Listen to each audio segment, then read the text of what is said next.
शिंदेच्या शिवसेनेकडून धाराशिवमध्ये तरुण चेहऱ्यांना संधी आहे। उमरगा नगर परिषदेच्या निवडणुकीत तरुणांना संधी देण्यात येते। उमरगा नगर परिषदेच्या 12 प्रभागात निवडणूक आहे। युवा उमेदवारांची संख्या अधिक आहे। या सगळ्याचा आढावा घेतलेला आहे युवा सेनेच्या मराठवाडा निरीक्षक आकांक्षा चौगुले यांच्याशी संवाद साधला आपले प्रतिनिधी काकासाहेब कांबळे यांनी। माझ्यासोबत बोलण्यासाठी युवा सेनेच्या नेत्या आकांक्षा चौगुले आहेत। मॅडम, काय सांगाल, प्रचाराचा काय अनुभव आहे आता सध्या? अनुभव म्हणलं तर आता वैयक्तिक पातळीवर सर्वांचाच प्रचार सुरू आहे। सर्व उमेदवारांचा प्रचार सुरू आहे।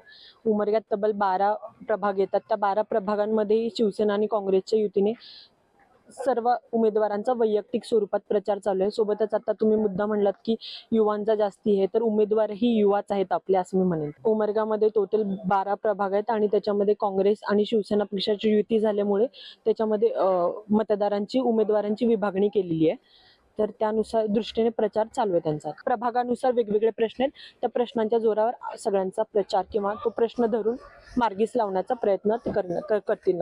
नक्कीच तुम्ही मगाशी म्हणल्याप्रमाणे की उमेदवार जे आहेत ते युवा उमेदवार आहेत, तर या प्रश्नांची जोड त्यांना चांगलीच माहिती आहे।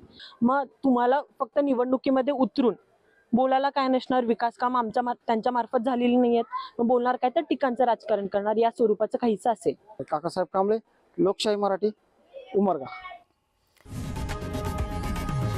लोकशाही मराठी, ऐका, पहा, जागरूक रहा।